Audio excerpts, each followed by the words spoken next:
श्री राम जय जय राम। श्री राम जय जय राम। श्री कृष्ण गोविंद हरे मुरारे, हे नाथ नारायण वासुदेव। वादतोषित विशिष्वेशम धर्म मार्ग प्रवर्तकम वंदे हरिहरानंदम करपात्रम जगद्गुरुम। अपने मानस सदगुरु गोस्वामी तुलसीदास जी को हृदय में धारण करते हुए मैं धर्म सम्राट स्वामी हरिहरानंद सरस्वती श्री करपात्री जी महाराज का ध्यान करता हूँ। वर्तमान में गोवर्धन मठपुरी के पीठाधीश्वर स्वामी निश्चलानंद सरस्वती जी के चरणों में साष्टांग प्रणाम अर्पित करता हूँ और सभी सुनने वालों देखने वालों को मेरा करबद्ध नमस्कार। आज धर्म सम्राट श्री करपात्री जी महाराज के जिस ग्रंथ के विषय में हम वार्ता करेंगे उसका नाम है संघर्ष और शांति। ये धर्म सम्राट करपात्री जी महाराज द्वारा विरचित ग्रंथ है और जैसा कि मैं प्रत्येक ग्रंथ के बारे में बताता हूँ कि वास्तव में स्वामी जी ने कोई ग्रंथ लिखने की मंशा से कोई ग्रंथ नहीं लिखा है। ये ग्रंथ भी उनके विचारों, उनके प्रवचनों, उनके दर्शन का संग्रह है। और यदि मैं ये कहूँ कि ये ग्रंथ मेरी और स्वामी जी की वार्ता पर आधारित है तो आप सभी लोगों को विस्मय होगा, आश्चर्य होगा, क्योंकि स्वामी जी सदैव हमारे बीच उपस्थित नहीं हैं। तो ये कैसे संभव है कि ये ग्रंथ मेरे और स्वामी जी के बीच की वार्ता पर आधारित है। तो मैं आपको ये विश्वास दिलाना चाहता हूँ कि जब आप इस ग्रंथ को पढ़ेंगे या आज की इस वार्ता को सुनेंगे तो आपको भी ऐसी ही अनुभूति, ऐसा ही आभास, ऐसा ही अनुभव होगा, ऐसा मेरा विश्वास है। क्यों? क्योंकि इस ग्रंथ में स्वामी जी ने अध्यात्म के मार्ग पर चलने वाले प्रत्येक साधक या अध्यात्म उन्मुख व्यक्ति के मन में जितने भी संशय उत्पन्न होते हैं, जितनी भी शंकाएं उत्पन्न होती हैं, जितनी भी भ्रांतियां उसके मन में होती हैं और जितने भी प्रश्न होते हैं, उन सभी का बड़ा ही युक्तिपरक, बड़ा ही तार्किक समाधान किया है और संतुष्ट किया है। इस ग्रंथ को पढ़ने से पहले मेरा कोई पूर्वाग्रह नहीं था।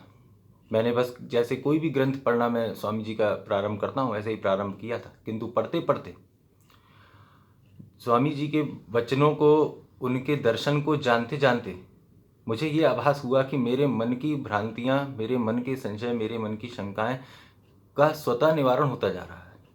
तो आज की इस वार्ता को मैंने इस प्रकार प्रस्तुत करने का प्रयास किया है कि जैसे ये मेरे और स्वामी जी के बीच की वार्ता हो और वे मेरे संशयों को, मेरे प्रश्नों का समाधान कर रहे हों।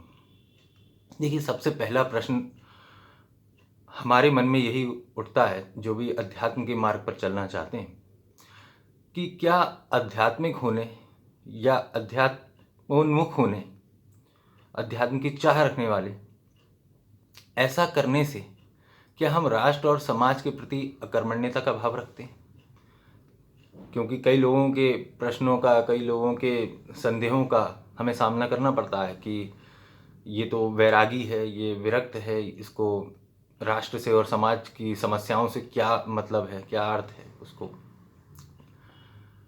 तो स्वामी जी ने इस बात का समाधान कुछ यूं किया है कि वे कहते हैं कि इस राष्ट्र ही नहीं, इस संपूर्ण विश्व को, इस पूरे चराचर जगत को जो कोई भी परम पिता परमेश्वर के अंश के अलावा किसी और रूप में देखता है वह साधक ही नहीं है। यानी इस पूरे विश्व को परमेश्वर का अंश या परमेश्वर का स्थूल प्रकटन मान के ही जो आगे बढ़ता है वही साधक है। तो पहला समाधान तो यही हो जाता है। आध्यात्मिक रहस्यज्ञ देश अथवा समाज को जड़ नहीं मानता, वह विश्व को अपने ध्येय, ज्ञेय, परमाराध्य, पूर्णतम पुरुषोत्तम का स्थूल रूप मानता है और परमेश्वर का स्थूल रूप समझकर ही वह भगवद आराधन बुद्धि से उसकी सेवा करता है। तो जब ये जगत परमेश्वर का ही स्वरूप है, उसी का स्थूल स्वरूप है, और साधक अपने भगवान की नित्य प्रति सेवा करना चाहता है, उनकी सेवा के लिए ही स्वयं को अर्पित कर चुका है, तो क्या वह जगत की सेवा नहीं करेगा? वह जगत की सेवा अपने परमात्मा का, अपने परमेश्वर का स्थूल रूप मानकर ही करेगा, और वही सबसे उत्तम सेवा है। जो विश्व को जड़ मानते हैं वे तो साधक ही नहीं, जो ब्रह्म का स्वरूप मानते हैं सच्चे सेवक ही वही हैं। इस भाव से विश्व कल्याण केवल विश्व कल्याण नहीं होता, वह साधक का निजी कल्याण हो जाता है। नगण्य से नगण्य तत्व को ब्रह्म से पृथक देखना साधक को शोभा नहीं देता। तो स्वामी जी ने बहुत ही साधारण भाषा में यह सिद्ध कर दिया कि अध्यात्म में ही विश्व कल्याण निहित है, अध्यात्म के अलावा विश्व कल्याण भी संभव नहीं है। अब दूसरा प्रश्न जो मन में उठता है वह ये है कि विश्व की शांति के लिए, विश्व के कल्याण के लिए ईश्वरवाद की क्या आवश्यकता है? जैसा कि हम और आप जानते हैं कि आस्तिक और नास्तिक मुख्यतः आध्यात्मिक धरातल पर, आध्यात्मिक पटल पर दो भागों में लोग विभाजित हैं।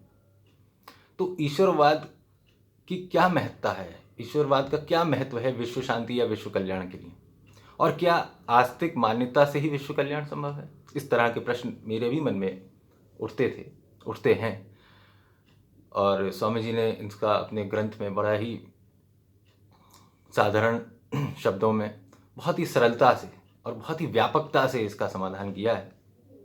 वे कहते हैं कि संघर्ष उत्पन्न क्यों होता है, शांति भंग होती क्यों है विश्व की?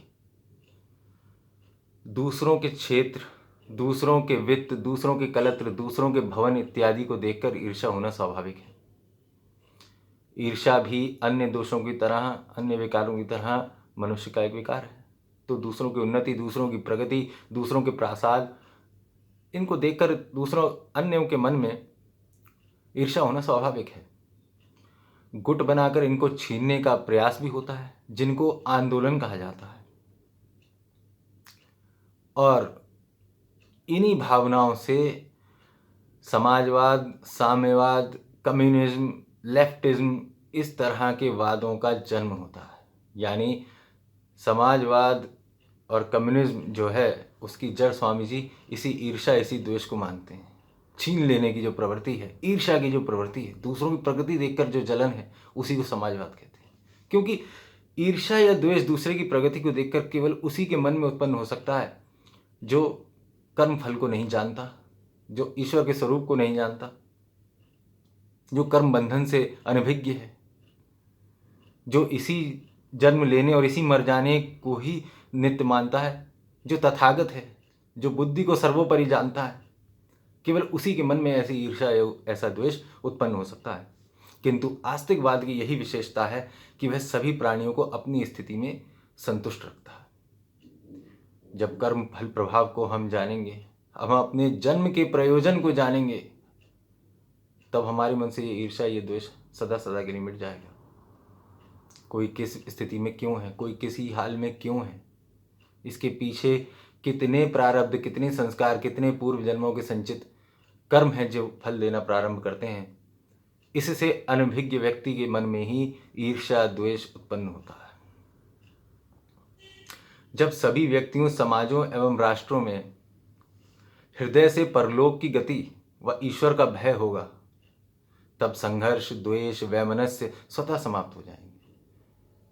यानी जब लोक परलोक की चिंता होगी, हम अपने कर्मों से केवल अपना यह लोक, अपना ये जीवन का कल्याण नहीं समझेंगे, अपितु आगे आने वाले जन्म, भोग, आयु के विषय में भी सोचेंगे, तो हमारे कर्मों में अपने आप ही स्वतः ही प्रमाद समाप्त हो जाएगा, हमारे कर्मों में स्वतः ही शुद्धता आ जाएगी।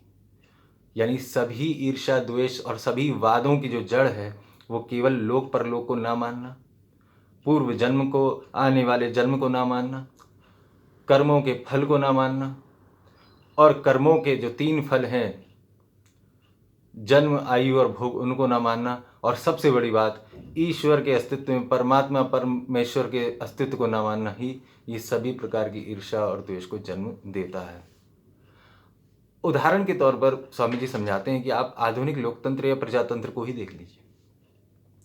कुछ ही समय में विद्वानों को ये ज्ञात हो जाता है कि ये व्यवस्था उत्तम व्यक्ति या उचित व्यक्ति का निर्णय नहीं कर सकती, क्योंकि लोकमत तो अल्पज्ञ है। लाखों करोड़ों अरबों लोग हैं, क्या वे सभी ज्ञानी हैं? जी नहीं, लगभग सभी अल्पज्ञ हैं, कुछ एक अपवादों को छोड़कर। तो वे उचित व्यक्ति का निर्णय कैसे कर सकते हैं? और लोक की स्थिति भी निश्चित नहीं होती। इतिहास ने देखा है कि जिस ईसा को आज पूजा जाता है गिरजाघरों में, जिस ईसा के नाम पर क्या क्या नहीं हो गया साम्राज्यवाद से ज़्यादा, और जैसा सभी को पता है, उसी ईसा को इसी लोकमत ने एक बार फांसी भी दी थी। तो लोकमत की स्थिति तो वैसे भी निश्चित नहीं है। तो जो आधुनिक लोकतंत्र या प्रजातंत्र है, उसकी क्या गति होने वाली है और उसकी क्या स्थिति है, इसके विषय में स्वामी जी ने बहुत ही तार्किक रूप से समझाया है। स्वामी जी कहते हैं कि सच्चा साम्यवाद तो वह है कि जब चराचर जगत को परमेश्वर स्वरूप समझने की भावना बन जाए, जब हम पूरे विश्व को, अखिल विश्व को नारायण समझें, हरि समझें और उस प्रकार उसकी सेवा करेंगे, तो वास्तविक साम्यवाद, वास्तविक जिसे समानता कहते हैं, वह तब उत्पन्न होगी जब किसी के धन वैभव के सापेक्ष समानता नहीं देखी जाएगी। अभी तो सब अपने अपने कर्मों का फल भोग रहे हैं। इस तरह समाजवाद को देखा जाएगा, इस तरह साम्यवाद को देखा जाएगा। अगला प्रश्न जो मैं आपके समक्ष उपस्थित करता हूँ वो ये है कि आमतौर पर हमारे मन में ये भाव उत्पन्न होता है, जब सभी कुछ कर्म फल है, सभी कुछ अपनी गति से ही चल रहा है, तो फिर प्रार्थना का क्या महत्व रह जाता है? ये मेरे मन में भी प्रश्न उठता है। तो गुरुदेव ने ये कहा है कि समस्त पुरुषार्थों, सभी कर्तव्यों का एकमात्र मूल जो है वो सद्बुद्धि है। यानी सद्बुद्धि से जो प्रेरणा होती है, हम उसी प्रकार से अपने कर्मों को करते हैं। ये तो हम जान गए कि सभी कुछ कर्म फल है, किंतु सत्कर्मों को करने की प्रेरणा कहाँ से मिलती है? भगवान विरले ही हमारे कर्मों में हस्तक्षेप करते हैं। और जैसा कि गुरुदेव पहले भी अपने ग्रंथों में बता चुके हैं कि बहुत आर्त भाव, जैसे गजेंद्र का था या द्रौपदी का था या प्रहलाद का था, सिर्फ तभी भगवान उत्पन्न होते हैं। जब तक आर्त भाव नहीं तो भगवान स्थूल रूप में, अपने सगुण रूप में ऐसे ही नहीं आ जाते। वो तो जब उनको आना है तब आएंगे। तो यानी सब कुछ हमारे कर्मों पर ही निर्भर है, और कर्मों में भी भगवान हस्तक्षेप करते नहीं। तो कर्मों को करने की प्रेरणा हमें कहाँ से मिलती है? अपनी सद्बुद्धि से। तो हम भगवान से क्या प्रार्थना करें? तो गुरुदेव कहते हैं कि इसलिए सद्बुद्धि, सत्प्रेरणा के लिए ही भगवान से प्रार्थना करनी चाहिए, जिससे समस्त पुरुषार्थ सरलता से अपने आप सिद्ध हो सकते हैं। अगला प्रश्न जो है वो ये है कि आप भक्ति भी मुक्ति सहायक है? यानी भक्ति और मुक्ति में क्या कोई संघर्ष है, क्या कोई घर्षण है? और क्या मुक्ति की इच्छा भी कोई इच्छा है? और या मुक्ति की इच्छा अगर इच्छा है तो क्या वो भक्ति में बाधक है? इस प्रकार के भी प्रश्न साधकों के मन में उठते हैं। तो गुरुदेव एक विलक्षण बात बताते हैं, बहुत ही दिव्य बात बताते हैं कि गुरुदेव वैराग्य की भी परम अवस्था बताते हैं, जिसको पर वैराग्य कहते हैं। पर वैराग्य उसको इस प्रकार समझाते हैं कि गुणों में भी सर्वश्रेष्ठ गुण जो है वह सत्व गुण है। सत्व का भी सर्वोत्कृष्ट रूप या दिव्य परिणाम जो है वह पर ब्रह्माकार आकारित वृत्ति है। यानी जिसको एक परम ब्रह्म की वृत्ति, ये साधकों को इसके बारे में जानकारी होती है, वह उसका जब वो सत्व गुण के चरम पर होता है साधक, तब उसको इस प्रकार की परम ब्रह्म की अनुभूति होने लगती है। उससे भी वितृष्णा हो जाए तो ऐसी स्थिति को परवैराग्य कहेंगे। ये इससे भी उच्च स्थिति है। इसको इस तरह हम समझते हैं कि ये वो स्तर है जहां मुनींद्रों की भी मुक्ति स्पृहा मिट जाती है। यानी उनको मुक्ति की भी इच्छा नहीं रहती।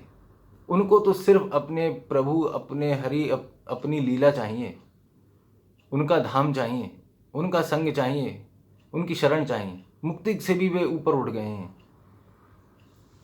और वे मुक्ति की और वे भक्ति की जो है परम अवस्था है को प्राप्त होते हैं।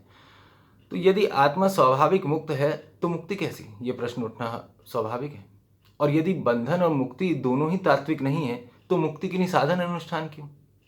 यदि हम स्वाभाविक रूप से, हम प्राकृतिक रूप से मुक्त ही हैं, तो फिर मुक्ति के लिए कोई भी धर्म अनुष्ठान क्यों कर रहे हैं? क्यों कोई पुरुषार्थ कर रहे हैं? क्यों अध्ययन कर रहे हैं? क्यों जान रहे हैं? क्यों ज्ञान की तरफ भाग रहे हैं? ऐसे प्रश्न उठना बड़ा ही स्वाभाविक है। तो गुरुदेव कहते हैं कि केवल आत्मा मुक्त नहीं है, ज्ञात आत्मा मुक्त है। ज्ञात आत्मा ही बंध निवृत्ति है, केवल आत्मा नहीं। तत्व ज्ञान के पूर्व आत्मा स आवरण होता है। ज्ञान से परिपूर्ण तो हर तत्व है, हर कण है, हर कण पर परमेश्वर है, पर ब्रह्म है।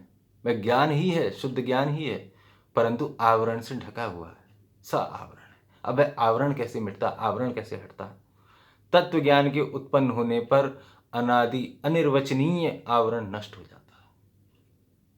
वह निरावरणीय ब्रह्म ही बंध निवृत्ति है, वही मोक्ष है। यानी प्रत्येक तत्व, प्रत्येक कण को हम ज्ञान से परिपूर्ण मान सकते हैं, लेकिन वह आवरण से ढका हुआ है, अज्ञान के। और उस आवरण की निवृत्ति, उस आवरण का हट जाना ही ब्रह्म है, मोक्ष है, वही मुक्ति है। यानी ज्ञात आत्मा मुक्ति है, केवल आत्मा नहीं। जब हम अपने आत्मा के, अपने स्वरूप के बारे में जान लेते हैं, तो वह जो अज्ञान का आवरण है, वह जो धूल की कवर है, वो हट जाता है। अगला जो मेरे मन में प्रश्न उठता है बारंबार, वह है कि भगवान के साकार होने का क्या कारण? देखिए, पहले गुरुदेव अपने पिछले ग्रंथों में भी बता चुके हैं और हमने इसकी चर्चा भी की है कि भगवान का अवतार केवल दुष्टों के विनाश के लिए ही नहीं होता। देखिए, दुष्टों के विनाश के लिए क्या भगवान को अपनी समस्त शक्तियों के साथ धरती पर आना आवश्यक है, अनिवार्य है? ये कार्य तो उनकी केवल संकल्प मात्र से ही हो सकता है। वे ऐसा सोच लें तभी हो जाएगा। उनका कोई साधारण सा परिकर, उनका कोई साधारण सा पार्षद ही ये कार्य कर सकता है। क्या रावण कंस को मारने के लिए भगवान का अवतार होता है? क्या चूहे को मारने के लिए कभी तोप की आवश्यकता होती है? उन्होंने कहा है कि मैं दुष्टों के विनाश के लिए आता हूँ, लेकिन केवल दुष्टों के विनाश के लिए नहीं आता। दुष्टों का विनाश का जो ध्येय है भगवान का, वह बहुत ही गौण है, वो अनुषांगिक है, वह साथ में संबद्ध है, जैसे अपेंडिक्स होता है। बहुत ही तुच्छ लक्ष्य है वो। असली ध्येय तो भगवान का अपने भक्तों को रस देना है, अपनी लीला के दर्शन कराना है। वे जो योग्य हैं, जो इस पुण्य को प्राप्त कर चुके हैं अपने कर्मों, अपने तपस्या, अपनी साधना, अपनी भक्ति से, उनको अपनी दिव्य लीलाओं का रसास्वादन कराना भगवान का ध्येय है। कवि कविताएं कर सकें, चित्रकार चित्रकारी बना सकें, गीतकार गीत लिख सकें, संगीतकार मधुर ध्वनि बनाएं, ये भगवान का लक्ष्य है, रसिकों को रस देना। वरना सोचने वाली बात है कि अपने भ्रू विलास से ही, केवल भौं को उचकाने मात्र से ही, जब महामाया शक्ति संपूर्ण सृष्टि की रचना, उसका पालन, उसका संहार करती है, तो क्या केवल इन तुच्छ दैत्यों और असुरों को मारने के लिए भगवान सगुण साकार रूप लेंगे? जी नहीं, ये तो अपने भक्तों को प्रसन्न करने के लिए भगवान करते हैं। भगवान भक्त वत्सल हैं, भगवान में बड़ी ममता है, बड़ी करुणा है, और वे उसका प्रदर्शन करते हैं जब वे सगुण साकार रूप से धरती पर आते हैं। इन तुच्छ कार्यों के लिए नहीं, रावण आदि को मारने के लिए। उसमें भी वे वानर रीछ की सहायता लेते हैं। तो ये बड़ी ही साधारण बुद्धि से सोचने वाली बात है कि भगवान का सगुण साकार रूप में अवतार क्यों होता है। वास्तव में जो भगवान का सगुण साकार रूप में अवतार होता है, वो मनुष्यों की शिक्षा के लिए होता है। देखिए, ज्ञान और भक्ति को पृथक रूप से नहीं देखना चाहिए। साधारण मन में ये प्रश्न उठेगा कि अभी बात भक्ति की हो रही है, तो बात ज्ञान की कहाँ से आ गई? आपको पता होना चाहिए कि भागवत महात्म्य में भी भक्ति महारानी के दो पुत्र बताए, ज्ञान और वैराग्य। यानी कहीं ना कहीं ये इनकम्प्लीट है, अपूर्ण है। ज्ञान और भक्ति को पृथक तो अनभिज्ञ लोग समझते हैं। तो सर्वोच्च भक्ति क्या है? गुरुदेव बताते हैं कि रागानुगा भक्ति ही सर्वोच्च है। और ये भक्ति किन में है? ये भक्ति गोपांगनाओं में, व्रजांगनाओं में। कैसी भक्ति है ये? गुरुदेव बताते हैं कि ये ऐसी भक्ति है कि ये उस उच्च अवस्था तक पहुंची हुई भक्ति है कि जहां गोपियां अपने परम आराध्य श्री कृष्ण से मन हटाना चाहती हैं, वे इतना घबरा गई हैं कि उनका मन कहीं अन्यत्र लगता ही नहीं। वह भक्ति की परम अवस्था, चरम अवस्था को प्राप्त हो चुकी हैं और वे अपने भगवान से, अपने आराध्य से मन हटाना चाहती हैं, परम ब्रह्म से मन हटाना चाहती हैं। कितनी बड़ी विडंबना है कि जहाँ बड़े बड़े मुनि, बड़े बड़े तपस्वी, बड़े बड़े साधक विषयों से मन हटाकर जहाँ लगाना चाहते हैं, गोपियाँ वहाँ से मन हटाकर विषयों में लगाना चाहती हैं। ये है भक्ति की सर्वोच्च अवस्था। इसको रागानुगा भक्ति गुरुदेव ने कहा है। इससे ऊंची अवस्था भक्ति की नहीं हो सकती। अगला प्रश्न उठता है कि जन्म हमारा कर्म पर किस प्रकार आधारित है और कर्म बंधन क्या है। इस पर बहुत अच्छा व्याख्यान गुरुदेव ने दिया है और बहुत अच्छे साधारण से उदाहरण के माध्यम से गुरुदेव ने ये बात स्पष्ट की है कि जैसे कोई किसी शास्त्र वचन का अभ्यास करते करते निद्रित हो जाए और जागते ही वह वही वचन बोलने लगता है, या चरखा चलाने वाली कोई वृद्धा चरखा चलाते चलाते सो जाए पर जागते ही उसके हाथ अनायास ही चरखा चलाने लगते हैं, प्रारंभ कर देते हैं, वैसे ही कर्मों को करता करता व्यक्ति जब निधन को प्राप्त होता है तो दूसरा जन्म ग्रहण करते ही प्रायः वह उन्हीं कर्मों में सुचारू हो जाता है, उन्हीं कर्मों में लग जाता है। इस प्रकार हमें अपने कर्मों के अनुसार जन्म मिलता है। किसी भी प्रकार का कर्म क्यों ना हो, उससे शुभ अशुभ फलों की प्राप्ति तो होती है, यानी फल चौर्य नहीं है कर्म, और यही कर्म बंधन है। यही कर्म बंधन, यानी कर्म फल देना बंद कर देंगे तो कर्म बंधन से मुक्ति है, और कोई भी कर्म करेंगे तो उसका फल तो मिलेगा ही मिलेगा। यही कर्म बंधन है। तो स्वाभाविक प्रश्न मन में उठता है कि जब कर्म बंधन से मुक्त होना ही मुक्ति है तो हम कोई भी कर्म करें क्यों। इसका उत्तर गुरुदेव इस प्रकार देते हैं कि कर्म ना करना तो कोई अवस्था ही नहीं है। यदि आप अपने स्वधर्म, अपने स्वकर्म के अनुसार कर्म नहीं कर रहे हैं तो निश्चित ही आप विकर्म में फंसे हुए, और विकर्म में फंसने के बाद तो सदैव जन्म मृत्यु जन्म मृत्यु जन्म मृत्यु ही प्राप्त होगी। आप इस जीवन मरण के चक्र से कभी भी मुक्त नहीं हो पाएंगे। आपकी मुक्ति असंभव है। आगे हम जानेंगे अभी कि स्वधर्म से गुरुदेव का क्या अभिप्राय है। तो कर्म बंधन से मुक्ति का गुरुदेव तो सबसे पहले ये कहते हैं कि स्वधर्म के अनुसार, स्वधर्म का मतलब हम अपना वर्ण देखें और अपना आश्रम देखें, उसके अनुसार कर्म करें और उन सभी कर्मों को भगवान को अर्पण कर दें, भगवान के चरणों में चढ़ा दें, उनको अर्पित कर दें। इसी से कर्म बंधन की मुक्ति होती है। यानी अकर्म में मुक्ति नहीं है, क्योंकि गुरुदेव ये कहते हैं कि अकर्म की अवस्था तो संभव ही नहीं है। अकर्म करने की चेष्टा करने वाला व्यक्ति, यानी अपने धर्म, अपने वर्ण, अपने आश्रम के अनुसार कर्म ना करने वाला व्यक्ति सदैव विकर्म को प्राप्त होता है। उदाहरण के लिए यदि कोई क्षत्रिय कहे कि उसको कर्म नहीं करना है और समय युद्ध करने का हो तो वह विकर्म को प्राप्त हुआ, अशुद्धि आ गई उसके कर्म में। यदि कोई ब्राह्मण ये कहे कि उसको वेद पठन पाठन नहीं करना, उसको अग्निहोत्र नहीं करना, उसको कोई संस्कार नहीं करना है, उसको राजा को कोई सुझाव नहीं देना है, वह इन कार्यों में नहीं पड़ेगा, वह तो अब कुछ नहीं करेगा, केवल समाधिस्थ हो जाएगा, तो ये कर्म बंधन से मुक्ति नहीं, वह तो और विकर्म में फंस गया है। अपने धर्म का पालन ना करके जो उसने अकर्म किया है वह वास्तव में विकर्म है। तो अब एक प्रश्न उठता है कि जब कर्म में बंधन है तो पहले से ही कर्मों को क्यों ना त्यागा जाए। इस विषय में स्वामी जी कहते हैं कि जो अजितेंद्रिय एवं अज्ञानी प्राणी वेदोक्त वर्णाश्रम अनुसारी अपने कर्म को आचरण में नहीं लाते, यानी अपने वर्ण और आश्रम के अनुसार जो कर्म नहीं करते, वह विकर्म रूप अधर्म में फंसकर बार बार मृत्यु को प्राप्त होते हैं, यानी जीवन मरण के चक्र में ही पड़े रहते हैं। कर्म से अभिप्राय प्राणियों के देह, इंद्रिय, मन, बुद्धि, अहंकार आदि की चेष्टा व हलचल से नहीं है। यानी हम अपने अंग प्रत्यंग को हिला दें या नियमित अपना संध्या वंदन करें या शौच प्रातः काल में करें, अपनी साफ सफाई का ध्यान रखें, वस्त्र पहने, भोजन की व्यवस्था करें, ये सब कर्म नहीं। जो देह, इंद्रिय, मन, बुद्धि, चित्त, अहंकार की चेष्टाओं से जो कार्य हो रहे हैं वे सब कार्य हैं, वे सब कर्म नहीं है। कर्म क्या है? कर्म तो स्वधर्म पालन है। ये सभी कार्य तो जड़ हैं, ये तो पशु से लेकर के और सभी प्राणी, सभी जीव करते हैं।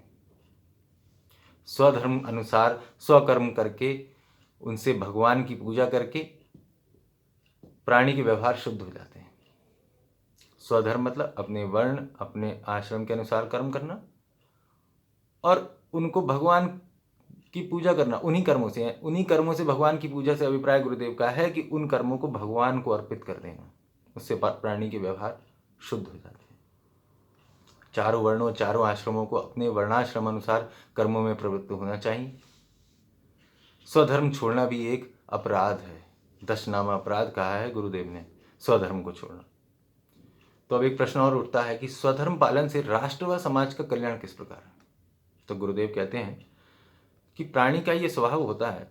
अभी जब गुरुदेव ने ये बात कही कि अपने स्वधर्म का पालन करके अपने स्वधर्म के अनुसार अपने कर्म करके भगवान को अर्पित कर दो, तो प्राणी का ये स्वभाव होता है कि जो वस्तु भगवान को अर्पित करनी होती है वह उसमें नितांत शुद्धता रखता है, उसकी शुद्धि पर वह बहुत ध्यान रखता है। तो जब सभी कर्मों को में शुद्धि का ध्यान रखेगा, यानी अपनी सभी हलचलों को श्री भगवान को समर्पित उसे करना है, तो छल झूठ बेईमानी इन सभी के भाव का स्थान ही नहीं रहेगा। ये सभी भाव तो स्वतः समाप्त हो जाएंगे जब उसे अपने कर्मों को भगवान को अर्पित करना है।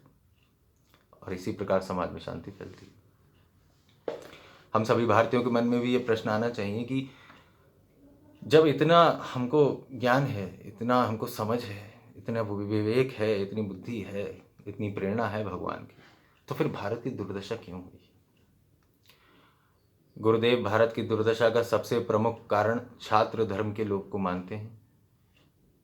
वे कहते हैं कि अनवसर का असमय का जो वैराग्य भारत के राजाओं ने भारत के क्षत्रियों ने धारण किया, वही भारत की दुर्दशा का सबसे बड़ा कारण है।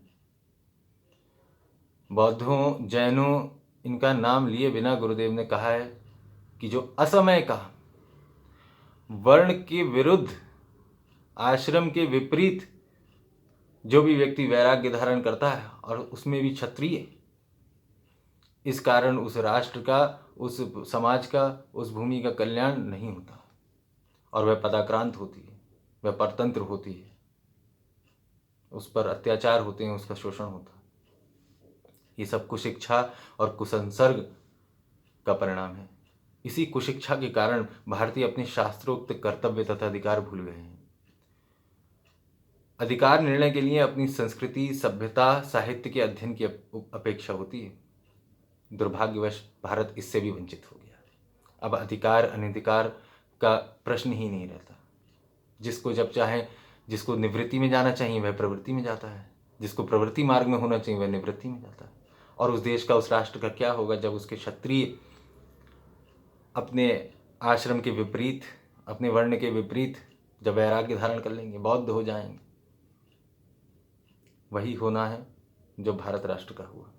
भारतीयों में अनाधिकार चेष्टाएं बढ़ गईं। अनवसर का वैराग्य और अनुत्साही भारत के पतन का प्रमुख कारण है। यही मूल है। यदि भगवान का उपदेश अर्जुन को, गीता में भगवान ने अर्जुन को उपदेश ना दिया होता तो सबसे पहला बौद्ध तो कुरुक्षेत्र में ही प्राप्त हो जाता।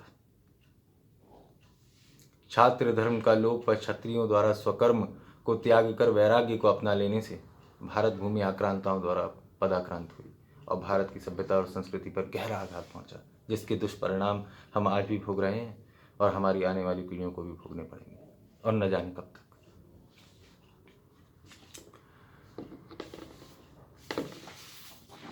एक अंतिम विमर्श मैं प्रस्तुत कर रहा हूं कि वेदों का प्रामाण्य क्या है।